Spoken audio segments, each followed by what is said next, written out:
Now we are going to be solving the problem subsets 2. Now this is very similar to our original subsets problem, but there is a slight difference. Now we can see that this one is a medium problem and also a very well-like problem. The problem statement is that we are once again given an integer array nums that may contain duplicates. So we need to return all the possible subsets. Plus we are told that the set must not contain duplicate subsets. So there is only just one tiny bit of difference. Now let's first understand that what does a different subset means. So let's say that we are given an input array like this, then the number of subsets it can contain is going to be 2 to the power of n. So where n is the given number of elements. So in this case we have 2 elements, so we can expect that 2 to the power 2, which means 4 subsets we should be able to create. And these 4 subsets are going to be an empty list, a subset only containing value number 1, a subset only containing value number 2, and a subset containing value number 1 and 2. That's it. So this is the whole solution. But the thing is, I know we just solved this problem in like our subsets problem, so if you want you can check it out from there. The thing is, in this case, the only difference is that let's say that we are given a value like this where the input may contain duplicates. Then this changes our equation a bit, because in this case we need to only return the unique subsets. So in this case, if we want to create the number of subsets, definitely we can create 2 to the power of n subsets. The issue is that we can create a subset, we can create like an empty subset, then we can create a subset with just one. But once again, if we try to create a subset with this 2, let's say, then we can also create a subset like this 2. And if we were to put both of these in the answer, then there would be duplicated entries. So we only need to just pick one. So that is number one thing. There can be one more duplicate in this case, and that duplicate could be that we can create a subset like this, value 1 and 2, and we can also create a subset like this where value is 1 and 2.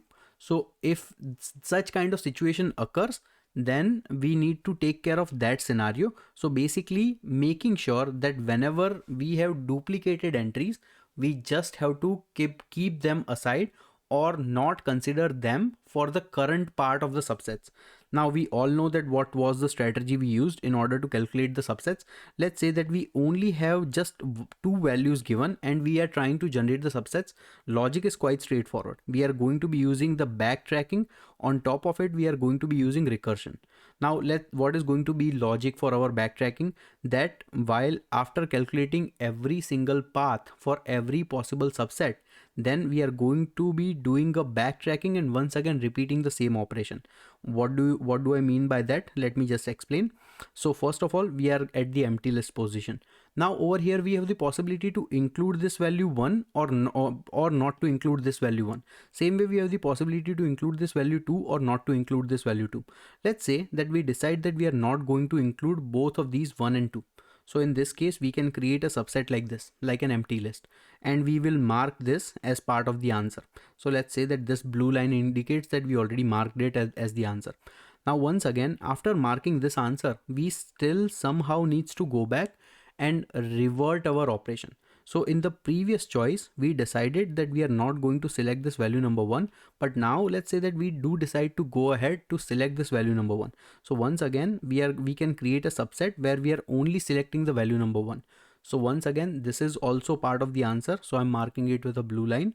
But after doing this, once again, we will have to do a backtrack and see all the possibility. So we already exhausted all the possibility of selecting one and not selecting one. But the thing is, we haven't exhausted all the possibility of selecting 2 and not selecting 2 along with this one. So let's say that along with this one, we have the possibility that whether we select 2 or not select 2. So we not selecting 2, we already calculated. But now we are calculating one more possibility where we are selecting 2. So we have values like 1 and 2. Okay. After doing this, we can do a backtrack. We check all the possibility at 1. Once again, we check everything so far. The thing is, we haven't checked the possibility of only considering 2. So once again, we are simply going to be considering 2, and this is going to be our backtracking mechanism. On top of it, this is also going to be our recursive function that I just explained, where for the recursion we need 2 items. We need a base case and we need a recursive function. So for the base case, it's quite straightforward that whenever we create or we make any single decision, we simply add it to the answer, and this is our base case. After this, for the recursion, we go back to the next recursive call with that selected value or not selected value, and once again repeat the same process for the next upcoming remaining elements inside the array. So this already makes sense. We already do this. But the only issue in this case is that we simply don't want to consider, let's say that we are given values 1, 2 and 2. So now in this case, once I'm making the decision, let's say I put down the empty array, then I put down a list with 1, right? Now at this 1, I have two possibilities. First possibility is that I'm going to be considering this 2, and second possibility is I'm not going to be considering this 2. So let's say I decide to consider this 2. Then I should be able to create an input array like this, or like a new subset like this. Once again, let's say that I go to and let's, for a simplicity, let's assume that this value is currently 3, okay, not 2. So if this value is 3, then I create one possibility where I'm considering 2. I can also create one more possibility where I'm not considering 2, which means there can be a subset like this 1, 3. But in this case, rather than this value being 3, this value is also 2. So it's the same value. So if I try to do this possibility in this case, then I'm just stuck. I'm left with only this value. So what I can simply do is that I can take the given input. Let's say the given input array is like this, but it right now it is already sorted, but it is possible that this may not be sorted. We could have given values like this. So once again, if we want to do the solution, what I'm suggesting is that whatever values we are given, we simply sort those values. So let's say we get a nice looking values like this. After sorting, all we simply do is we check that at any given moment, whenever we calculated a possibility with this 2, now we are trying to calculate another possibility. We just check that the current element we are considering for the possibility, if that element is same as the previous element, then we just don't consider that possibility. That's it. This is the whole solution. So now what would happen in this case? We will have an empty list. We will have value with 1. Now we will have one more subset with 1, 2. Now after this 1, 2, we still have two possibility whether to include this 2 or not to include 2. So let's say that we decide to include 2. So then we still have one more subset like this. So we also consider that. After this one, we are doing our backtracking by removing the last element added. We do the backtrack. We don't need to calculate this one because we already know that it's the same element. We go back to 1. We check all the possibilities with this 1. So now we are at this position number 2. So we decide to include 2 only. This is a new subset. We add it to the answer. Now after add this 2, we have the option that whether do we need to add this value or not to add this value. So this value is quite straightforward. It's 2, 2. It's a new subset. So we haven't calculated that. So we can simply add this one. Now after calculating this, once again we do a backtrack. Now at this backtracking location, now our time is to move to the next element and not consider this one. But once again, while making a decision for this one, we check that whether it matches the previous element. Yes, it matches the previous element. If it matches the previous element, what is the point of considering this for the subset? So we are not going to do that. And that's it. This is the whole solution. And if you see the coded approach, it would make much more sense. Plus you already know that how does the calculating subsets work, because we already saw that in the past, that the whole explanation and the whole 9 yards. I just re-explained the whole thing, and I also explained that why we are adding this tiny logic to our already beautiful solution.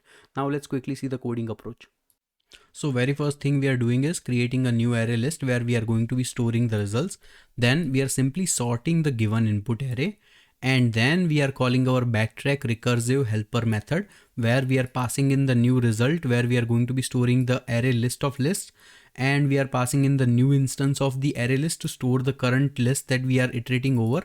Then we are going to be passing in the given input nums, and we are also going to be passing in the starting index where we are looking at. So initially we are starting from the index 0. So we are just going to pass in 0. Now let's see our helper recursive method. First thing we are doing is whatever value we have in the current list, we are adding it into the answer. So during the very first call, we are adding just an empty list into the answer as well. Next, we are running a for loop from the start to the end of the given array. Plus, we are just checking for a very simple condition that if the given input I is greater than start and the current element is equal to the previous element. If this is the case, we simply continue. If this is not the case, then we simply add the value to our current array list. Then once again we call our recursive function. After the call comes back from the recursive function, we remove the very last element added inside the current array list, and then we repeat the same process until we are done with the entire for loop. And this should populate our results completely. So now let's try to run this code. Seems like our solution is working as expected. Let's submit this code. And our code runs beautifully, faster than all the other solutions, and also best in terms of space complexity. So once again, the solution is present at our GitHub repository, so feel free to go ahead and check it out. Till then, thank you.